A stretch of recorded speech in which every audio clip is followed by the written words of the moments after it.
Once again, I welcome all to Commerce Education Hub. I hope all are doing well. In today's class of BCom first year, in the subject business law, व्यावसायिक संनियम के विषय में हम discuss करने वाले हैं एक नए एक्ट. ठीक है, एक नया अधिनियम आज हम डिस्कस करेंगे. And before unlocking the same, let us know the act. It is known as Monopoly and Restrictive Trade Practices Act, which came into existence in the year 1969. Okay, इसे हम MRTP एक्ट 1969 के नाम से भी जानते हैं. एकाधिकार एवं प्रतिबंधक व्यापार व्यवहार अधिनियम. एकाधिकार यानी मोनोपोली एवं प्रतिबंधात्मक व्यापार व्यवहार अधिनियम 1969 के नाम से. ठीक है, हमारे पास में 3 टाइप की इंडस्ट्रीज हैं. सबसे पहला small scale, middle scale and large scale. अब जाहिर सी बात है, इनके लार्ज वैरायटी के प्रोडक्ट्स भी हैं जो आज मार्केट में हमारे लिए अवेलेबल है. But in this modern era of competition, प्रतियोगिता के इस समय पर जब लार्ज वैरायटी का प्रोडक्ट एक ग्राहक के लिए मार्केट में अवेलेबल है, कुछ बड़ी कंपनीज छोटी कंपनीज के लिए उस पर्टिकुलर मार्केट को कैप्चर करने के लिए लगी होती है. या जो हमारा, ये तो बात होगी अर्बन सेक्टर की, जो हमारा रूरल सेक्टर है, जो ग्रामीण क्षेत्र है, वहां पर जो भी स्मॉल स्केल की कंपनीज हैं, उन्हें चाहिए होता है एक मोनोपोली यानी एकाधिकार. वो अपने प्रोडक्ट के अलावा किसी भी कंपनी के एक्सवाइजेड प्रोडक्ट को वहां पर ना लॉन्च होना तो दूर आने देने की परमिशन नहीं चाहती है. और उसके लिए वो कुछ ऐसे अनफेयर यानी अनुचित व्यापार को रोक देते हैं और साथ ही साथ उन कंपनीज के भी प्रोडक्ट्स मैन्युफैक्चर करना शुरू कर देते हैं जिनसे उन्हें कंपटीशन हाई लेवल का मिल रहा हो. उच्च स्तर का प्रतियोगिता उनको अगर मिल रही है उनके माध्यम से, तो वो नहीं चाहेंगे कि उनका प्रोडक्ट जो कंपनी पहले से है उसके कंपटीशन में आए. तो भले ही क्वालिटी, क्वांटिटी और प्राइस कैसा भी हो, वो लॉस में ही क्यों ना चले जाए, लेकिन वो स्टार्ट कर देते हैं अपना प्रोडक्ट मैन्युफैक्चर करना. और एक समय ऐसा आता है कि जो कस्टमर है वो मूव आउट करने लगता है, स्विच ओवर करने लगता है दूसरे कंपनीज के प्रोडक्ट्स के लिए. वाई? बिकॉज देखिए, टेस्ट, फैशन, सेटिस्फैक्शन और बहुत सारी चीजें ऐसी होती हैं जो हर एक कंज्यूमर को चाहिए होती है और उसके लिए they need a change and for that change they will be switching over to another companies same product. ठीक है, और कोई भी कंपनी अपने साथ में देखिए 2 चीजें लेके आती है, एक गुड्स और दूसरा सर्विसेज, वस्तु व उसकी सेवाएं. उसे लिमिट आउट करने के लिए गाइस हमारे पास 3 शब्द है: limit, stop and control. Limit यानी सीमित रखने के लिए, कंट्रोल यानी कि नियंत्रण, और स्टॉप यानी कि रोक. इन तीनों चीजों के माध्यम से, इन तीनों टर्म्स को यूसेज करके वो कंपनीज अपनी एक मोनोपोली, एकाधिकार एक निर्धारित मार्केट में अपनी जमाने लगती है. बट हमारी गवर्नमेंट ने इसके लिए कुछ रूल्स, रेगुलेशंस और इसके प्रोहिबिशन के लिए, इसके रोकथाम के लिए, इसे प्रोहिबिट करने के लिए कुछ स्टेप्स लिए. सो आइए हम जाने इस MRTP एक्ट को डिटेल्स में. सबसे पहले तो ये जो एक्ट है, monopoly and restrictive trade practices act, जिसे हम एकाधिकार एवं प्रतिबंधात्मक व्यापार व्यवहार अधिनियम के नाम से जानते हैं, ये एग्जिस्टेंस में कब आया या इफेक्ट में कब आया? 1 जून 1970, 1 जून 1970 में इसे एग्जिस्टेंस में लाया गया यानी लागू किया गया. और किस लिए? For what was the purpose of launching this act into the constitution और giving the place? For prohibition यानी रोकथाम के लिए, कंट्रोल यानी नियंत्रण के लिए. ठीक है, सो उसके रोकथाम और नियंत्रण यानी कि prohibition and control of monopoly. Monopoly यानी एकाधिकार. ठीक है, ये सभी कंपनीज का राइट है इंडिया जैसी डेमोक्रेटिक कंट्री में कि अपनी डेमोक्रेसी को वो फुल फ्लेजली यूज कर सके. They are not allowed for doing the monopoly in a particular area और मार्केट प्लेस. वो किसी भी एक निर्धारित मार्केट या जगह, स्थान, वस्तु के ऊपर अपनी मोनोपोली नहीं रख सकते. सो उसके प्रोहिबिशन और कंट्रोल के लिए, मोनोपोली यानी एकाधिकार के लिए, और restriction of unfair trade practices. Unfair trade practices, एक ऐसा व्यापार जो कि अनुचित है, उसे रूप न दिया जा सके. ठीक है, ये इस एक्ट का एम है, लक्ष्य था. और इसे हम जानते हैं अब डिटेल्स में। सबसे पहले आप देखिए, ये जो मोनोपोली ट्रेड है ये क्या होता है, जिसे हम एकाधिकार व्यापार के नाम से भी जानते हैं। सो ये जो मोनोपोली ट्रेड है गाइस, यहां पर क्या होता है, तीन चीजें हैं।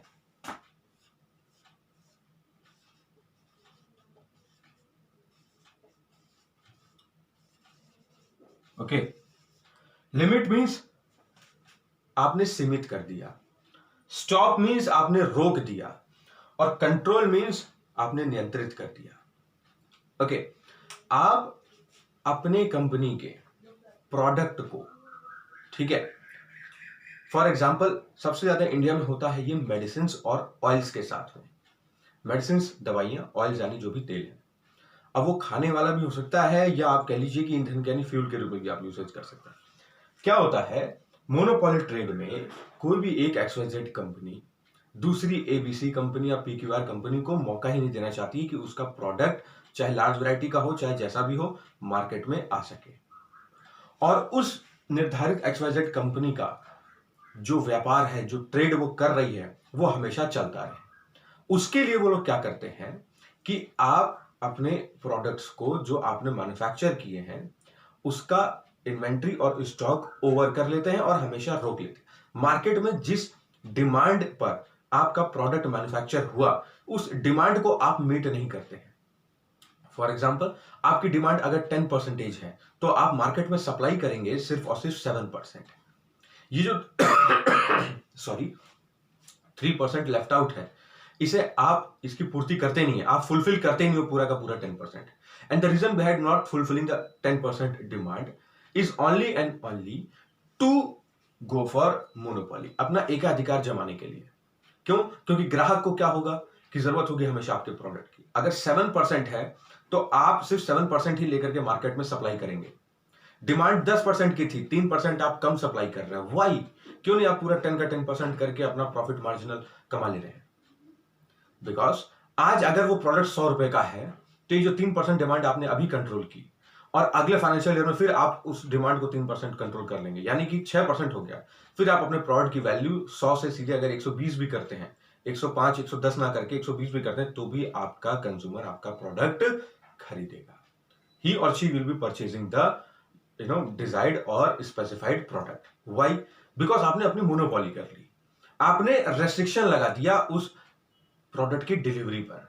जो डिमांड थी वैसे आपने सप्लाई ही नहीं की, कहना ज्यादा उचित होगा। ओके, यानी कि मेडिसिन और ऑयल्स ये इंडिया में सबसे ज्यादा होता है, आपने उसे लिमिटेड कर दिया, सीमित कर दिया, यानी 10% था तो पूरा 10% सप्लाई ना करके 7% कर दिया, स्टॉप कर दिया, रोक लगा दी उसकी ज्यादा बिक्री पर, लिमिटेड आप बेच रहे हैं। कंट्रोल यानी कि आपने नियंत्रित कर दिया। ओके, इससे आप प्रोडक्ट की वैल्यू यानी प्राइस इंक्रीज कर पाते हैं और ग्राहक को भी बांध करके रख पाते हैं, यानी consumer will stick to that particular product of your prestigious organisation. Okay, दूसरा देखते हैं हम रेस्ट्रिक्टिव ट्रेड। रेस्ट्रिक्टिव ट्रेड का हिंदी में अनुवाद होगा प्रतिबंधात्मक व्यापार। आप एक प्रकार का प्रतिबंध लगा रहे हैं, ठीक है। रेस्ट्रिक्टिव, एक रेस्ट्रिक्शन लगा रहे हैं। ये देखिए सिर्फ एक केसेस में होता है, रॉ मटेरियल के केस में। जो हमारे यहाँ देखिए 3 टाइप की इंडस्ट्रीज हैं पूरे world wide, small scale, middle scale, large scale. ये सबसे ज्यादा करती हैं लार्ज स्केल कंपनीज, किसके साथ? स्मॉल स्केल फर्म्स के साथ, स्मॉल स्केल इंडस्ट्री के साथ। वो पहले ही सारा रॉ मटेरियल खरीद करके रख लेंगे अपने पास। तो जो रॉ मटेरियल जरूरी नहीं कि किसी एक प्रोडक्ट के लिए हो, वही रॉ मटेरियल, वही जो कच्चा माल है वो बाकी भी प्रोडक्ट वस्तुओं को निर्मित करने के लिए उपयोग में आता है। फॉर एग्जाम्पल, अगर एक अच्छी फर्नीचर मैन्युफैक्चरिंग इंडस्ट्री है, ठीक है, लार्ज स्केल पर, तो वो क्या करेगी, जो वुड, जो लकड़ी, जो कच्चा माल है जो मार्केट में अवेलेबल है रॉ मटेरियल, वो पूरा का पूरा खरीद लेगी। उसे अगर यूज 10% का है तो वो 10% की जगह 20% यानी 10% एडवांस में 10% ज्यादा मार्केट से वो परचेज करके अपने पास रख लेते हैं। वाई? सो दैट उन्हें उससे फायदा नहीं है, वो नहीं चाहेंगे कि दूसरी कंपनीज को वही रॉ मटेरियल मिल सके। यानी यहां पर उनका मेन एम क्या हुआ? The question arises, what is the aim regarding purchase of raw material in advance? The answer is कि आप कंपटीशन के लेवल को रिड्यूस करना चाहते हैं, प्रतियोगिता के लेवल को डाउन करना चाह रहे हैं, कम करना चाह रहे हैं, ताकि कंपटीशन कम रहेगा मार्केट में, आप इजीली अपने प्रोडक्ट को सेल आउट कर सकते हैं। फॉर एग्जाम्पल फर्नीचर मैंने लिया, अब फर्नीचर मैन्युफैक्चरिंग लार्ज स्केल की कोई कंपनी है, उसको जितने कच्चे माल यानी रॉ मटेरियल की आवश्यकता थी, यूज था, उसने सारा खरीद लिया, लेकिन एडवांस में और खरीद करके रख लिया, जस्ट डबल या ट्रिपल आप कह लीजिए, ठीक है। और वो ट्रिपल टाइम्स का जो रॉ मटेरियल उसने खरीद लिया, तो अगर कोई मान लीजिए मैच बॉक्स बनाने वाली कंपनी है, माचिस बनाने वाली कंपनी है, तो उसको भी वुड की जरूरत पड़ेगी। अब मैच बॉक्स बनाने वाली कंपनी हो सकता है मिडिल स्केल की हो या स्मॉल स्केल की हो, इसलिए मैंने आपको बताया लार्ज स्केल की कंपनीज हमेशा स्मॉल स्केल के साथ करती हैं। लार्ज स्केल की कंपनीज को लार्ज स्केल की कंपनीज के साथ में ही कंपटीशन मिलेगा, ये जरूरी नहीं है, और वो उसे मैनेज कर ले जाएंगे अगर लार्ज स्केल की कंपनी के साथ कंपटीशन है तो। लेकिन ये जो स्मॉल स्केल की कंपनीज है, ये ज्यादा कंपटीशन दे देती हैं, ओके, और उनसे उन्हें ज्यादा कंपटीशन है या डर कह लीजिए है, तो वो क्या करेंगे, आपको मैच बॉक्स बनाने वाली कंपनी है, उसे भी वुड चाहिए, तो आप देखिए कि यही वुड जो रॉ मटेरियल है हमारा फर्नीचर के लिए भी यूज हो रहा है, मैच बॉक्स के लिए भी यूज हो रहा है। सो इन दोनों के लिए यूज हो रहा है, लेकिन एडवांस में रॉ मटेरियल किसने खरीद के रख लिया, पूरा का पूरा जो मार्केट में अवेलेबल था लार्ज स्केल ने। तो अब ये जो स्मॉल स्केल मैच बॉक्स वाली कंपनी है, ये जूझेगी, इसे रॉ मटेरियल नहीं मिलेगा, ये मैन्युफैक्चर नहीं कर पाएगी, सो मार्केट में कंपटीशन डाउन होगा। मैटर ये नहीं करता है कि आप फर्नीचर बना रहे हो, वो मैच बॉक्स बना रहे हो, प्रोडक्ट डिफरेंशिएशन मैटर नहीं करता है, ओके, सॉरी, यहां पर मैटर करता है आपका सिर्फ और सिर्फ एक चीज, रॉ मटेरियल। आप कंपटीशन के इस लेवल में मार्केट में उस रॉ मटेरियल को अवेलेबल नहीं करवाते हैं, क्लियर, ये हो गया। तीसरा हम देखते हैं अनफेयर ट्रेड यानी अनुचित व्यापार। अनफेयर ट्रेड में स्टूडेंट्स हमें दिया जाता है एक ऐसा व्यापार करना जहां पर गवर्नमेंट बैन करके रखी है उस प्रोडक्ट को एक पर्टिकुलर मार्केट में, और कस्टमर को आप उस स्टैंडर्ड या उस लेवल का प्रोडक्ट बता रहे हैं जो वो एक्चुअल में है ही नहीं। अब दो पॉइंट्स हैं यहां, एक तो बैंड प्रोडक्ट्स, और ये रिलेटेड होता है स्टैंडर्ड से, यानी कि आप स्लैश मार के यहां पर क्वालिटी भी लिख सकते हो, यानी बैंड, यानी अगर गवर्नमेंट ने मान लीजिए किसी स्टेट में अगर गोल्ड का होलसेलिंग, ठीक है, होलसेलिंग यानी कि थोक विक्रेता जो है वो गोल्ड के जो गोल्ड लेकर के आ रहे हैं उनके व्यापार पर नियंत्रण लगा दिया कि भाई आप इससे ज्यादा, इतने किलो के ज्यादा या इतने टन से ज्यादा आप गोल्ड नहीं सेल आउट कर सकते, लेकिन वो अंडर द ग्राउंड यानी under the table illegal manner से अपना गोल्ड सेल आउट कर रहे हैं सॉरी, ठीक है। सो उससे क्या होता है कि उनका जो गोल्ड है, जो आज अगर मान लीजिए वेस्ट बंगाल में बैंड है, एक लिमिटेड अमाउंट तक है और उससे ज्यादा वो सेल आउट कर रहा है, तो वो क्या है, अनफेयर ट्रेड, आप गवर्नमेंट के साथ फ्रॉड कर रहे हैं, फ्रेजरी कर रहे हैं। दूसरा स्टैंडर्ड क्वालिटी, कस्टमर को आपने बता के रखा है कि ये प्रोडक्ट मेड इन जर्मनी है, लेकिन वो प्रोडक्ट था मेड इन चाइना। अब वो चाइना का प्रोडक्ट, रॉ मटेरियल चाइना का, उसके पार्ट्स चाइना के, उसके टूल्स इक्विपमेंट्स मशीनरी चाइना की, सब कुछ, तब जाके वो प्रोडक्ट तैयार हुआ और आप उसे बता रहे हैं मेड इन जर्मनी। आपने कस्टमर को फूल बनाया, यू आर चीटिंग, ठीक है, you are stealing his sentiments. So आप यहां पर जो फूलिज्म और चीटिज्म का जो गेम खेलते हैं कस्टमर्स के साथ में, 5 स्टार होटल्स जो एक्चुअल में नहीं है, ठीक है, उन्हें आप 5 स्टार ग्रेडिंग दे देते हैं, वो है रियलिटी में 3 स्टार और बताते हैं आप उन्हें 5 स्टार। सो ये एक प्रकार का क्या है, अपने प्रोडक्ट, अपनी गुड्स की जो स्टैंडर्ड है यानी उसकी क्वालिटी जो लो है उसको आप हाई बता करके कस्टमर्स को सेल आउट कर रहे हैं, या आप कह लीजिए अपने गुडविल को ज्यादा अटेन आउट करने के लिए, अपने रेवेन्यू को बढ़ाने के लिए आप ऐसा करते हैं।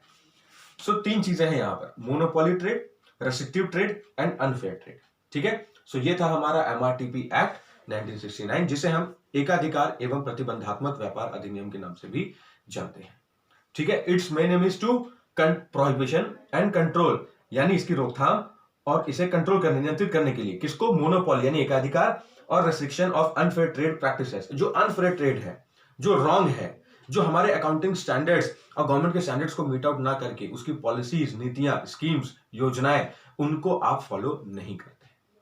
Clear? I hope you would have understood. Kindly note it down. Study the same from your book. Thank you.